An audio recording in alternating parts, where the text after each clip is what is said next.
Hi everyone, my name is Raya. I am a 20-year-old Lebanese person living with type 1 diabetes for almost 13 years now. I am a senior bioinformatics student, hopefully graduating the end of this year. I am an IDF-ILD member, a DDoc voice, and a diabetes advocate. I am a huge supporter of the Blue Balloon Challenge and Life for a Child organization in general because I have witnessed firsthand the impact that Life for a Child has had on my community in Lebanon. You see, following 2019, Lebanon was hit with a huge economic crisis, followed by a nuclear like explosion that almost obliterated our capital, Beirut, where our currency eventually lost over 90% of its value. And we, as people living with diabetes, witnessed as pharmacies were running out of important medical supplies, insulin and test strips included.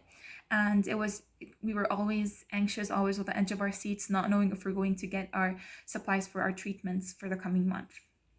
And I still remember the day that I walked into the center where I get my treatment. It's the Chronic Care Center, which treats almost 2,000 children and adolescents with diabetes all over Lebanon.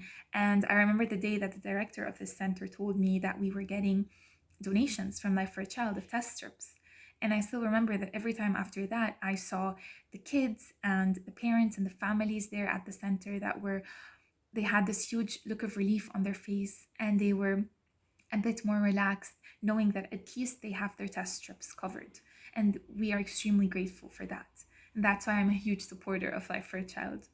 But other than the fact that this challenge gives support to one of the greatest organizations in the world, it also raises awareness regarding diabetes. I have been told so many times that if you just take your insulin, you're going to be fine. But that's not the truth, because sometimes I eat the same food with the same insulin 2 days in a row and I get different results.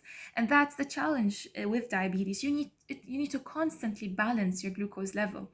As the promo video says, it's a constant balancing act. And balancing a blue balloon in the air gives you a small idea of how we're constantly balancing our diabetes. And that's what I love so much about the challenge. It makes people understand better what it feels like to be a person living with diabetes. And finally, Life for a Child to me is hope in a better future. It's hope in the fact that even if you come from a country that barely shows on the map, even if you come from a country that is a low income country, you still have a chance to live like anyone else in the world. You still have a chance to show your potential. And it is because of the support of Life for a Child that I do not need to think and worry about getting my diabetes supplies. Instead, now I represent Lebanon in multiple international conferences for diabetes, and for that I am eternally grateful for. So participate in the Blue Balloon Challenge. We're waiting to see your posts, and thank you so much, Medtronic.